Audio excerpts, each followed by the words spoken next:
tujitenge hatari. This time around, we are negotiating with our employer, and our employer is our boss. We usually have to come back to the understanding where we agree what is our stake at any given time. Now, for us as public service unions, as you are aware, each of the union has 2 members of the Public Service Council, where we negotiate, where we sit to draw lines of conflict resolution, where we sit to agree with the government. Time came, we agreed. Time came, we discussed. We took a bit of time, and we agreed with government, and we came up with a collective bargaining agreement. Collective in nature, in a sense that, as part of the negotiators on the side of the workers of this country, the unions to mention, and the government, we agreed and came up with an agreement. An agreement is a document where the parties in agreement have agreed. The agreement is in place, and the final statement in the agreement was for us to see government implement the agreement, collective bargaining agreement. I am aware that you have copies of this agreement, but to bring it to you, we are now telling you, and we are giving you a formal feedback from us that as members of the council, as public service unions, we have not seen the other party, our counterpart, stand on its word to implement the collective bargaining agreement. The resultant of that are the continued disparities, salary disparities, where sections of workers are picked out and enhanced, others are promised, and promised don't come to pass, others have not been enhanced at all. So, to us, as public service unions, the agreement has been breached. And when an agreement is breached, then you come back to look at the legal framework. What remedies can you suggest? One of our remedies in our different meetings that we have held is to come back to you, honorable members of parliament, to help us beef up this voice and take it to the August House for the rest of the workers, for the rest of the members of parliament to understand our plight as public servants. Public servants are special in nature. As we talk about the implementation of the presidential manifesto and the promises that the government makes to the populace, it is us to do the implementation. And so every arrow, every spear, every sword that government has to receive, it is targeted to us. There are very many stories about this collective bargaining agreement. Teachers have their own stories. Scientists have their own stories. And so many other categories of public servants. But here we are as negotiators. Here we are as unions. Here we are as public servants. We are begging for your involvement, strategic involvement. We are not going to let you participate alone. We are calling upon your involvement strategically to bring this matter in the August House for the rest of the other members of parliament to appreciate our cry when it comes to collective bargaining agreement. So we are wondering, what do we do? Because the government is not ready even to save our credibility. I can give you an example. When you scan, government is interested in enhancing salaries of workers who are outside the union framework. Where there is a union, they make sure that either they want to embarrass the union so that nobody entertains the union, we don't know. Yet, the union mandate is more than talking for salaries. We have even more to promote good governance, to transparency, and other ingredients of good governance in modern and civilized world. It is not about salary enhancement. So, that is why we are coming together as public service unions. Not to fight even centers, not to undermine MPs. Because some people may go there, now there are 13 unions. They are planning to fight so. Or they want to bring the cut-off for parliament, or somebody else. No. Our intention here is not political. Our intention is not to undermine the mandate of any center, either be it COF2 or not. Our mandate is to make sure that we work together, ourselves and you, our major partner, to make sure that unionization in the public service is realized. We were analyzing with I think Vincent here. the other day in Nancy's, where we looked at U4, only U4. U4 is the entry point for graduates. You'll find that a U4 in the local government, they get 600,000. 600,000. But U4 in another sector is getting 2.2. U4 in another sector gets 3 million. U4 in another sector gets even 80 million. Are you seeing? And these are workers of the same government. And to make matters worse, you'll find that like a U4 of 600 is supervising the other one of 4 million. Now, what more authority do you have to supervise someone who is? So it is a bit confusing. So that's why we want to have an engagement with you, because we cannot underrate your influence. You have a lot of influence, Mr. Owere, Honorable Baka, Honorable Margaret, and the others. You have a lot of influence. And if we risk engaging the government without your full support, we risk losing that case. Because I know at the end of the day, somebody will call the chairman again. What are we up to?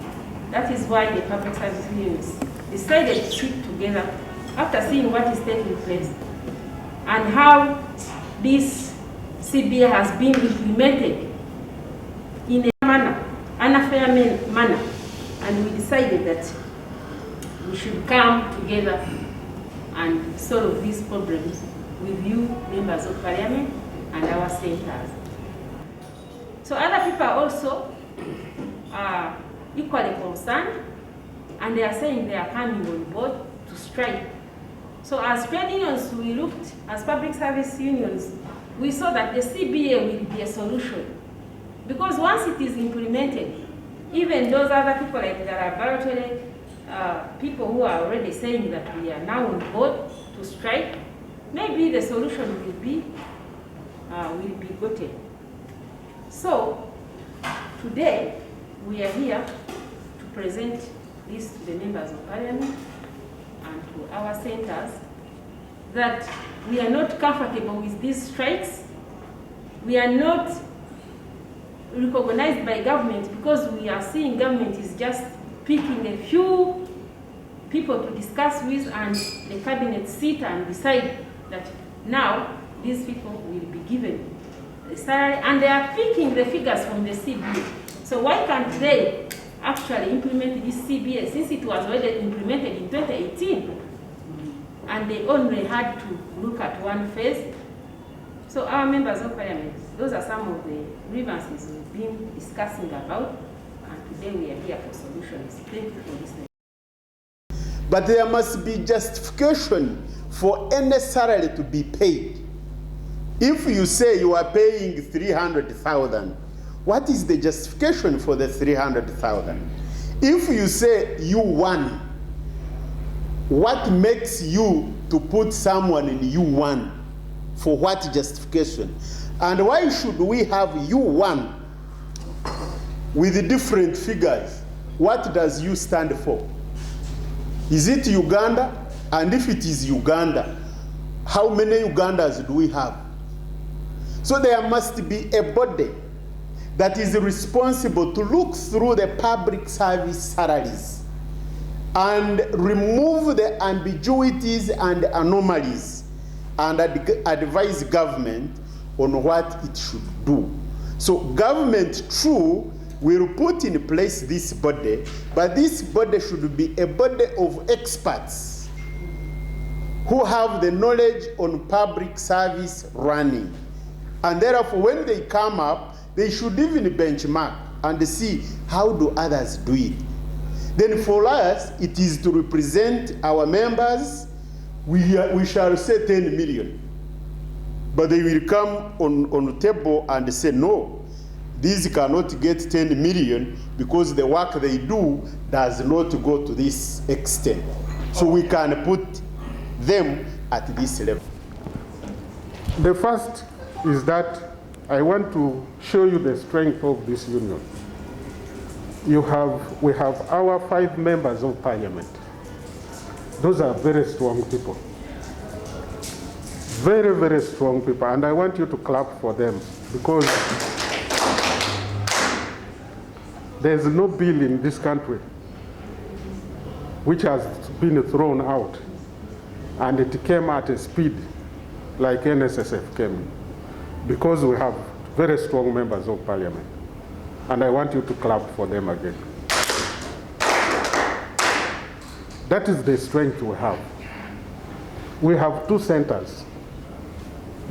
The two centers, when they are together with the MPs, they are very strong. We are very, very strong. And that's how we worked out things. By the time you know, everyone is speaking what? One language. We used to be divided where people come and say, this is COP to NATO. Today, when we want something, we come together as MPs, centers, and we push for things in the right way. So those are the strengths you public service you have. And I'm now seeing you are utilizing that. And once you state this, everything will be okay. Lobbying. Lobbying is something that you need to intensify. And intensified it through your MPs. The other day I was with the Honorable Bakaburendi, and he showed me a certain article where he had talked to the Minister of Public Service. They are very good friends with Rul Mukasa. And he has already initiated something. So these are some of the things that we now need to use in order to achieve what we want. You see, once we are together, everything can be. Now, how do we ensure that the negotiation machinery is strengthened? First of all, who is the chairperson of that?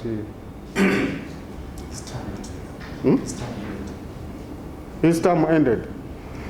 You now need to lobby. You now need to get somebody.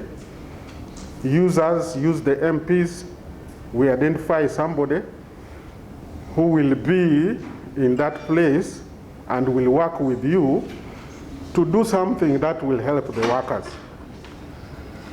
You know, when you are going in this such a thing, don't go blindly. Those are some of the things you have to underline. You need to strengthen the negotiation machinery by making sure that you have a committee, a very strong committee, headed by a very good chairman, who is focused, who is pro-workers, who is pro-people. And this is very critical. Because if you just, I know he's a gentleman, I know, but the record of his being in labor and so on has a very bad record. I'm sorry to say that. But you need now to get somebody who is very, very critical, who is going to head that service negotiation machinery. Now, you yourself as unions, you must also send people who will negotiate, who will not go there and start dancing in the tunes of what?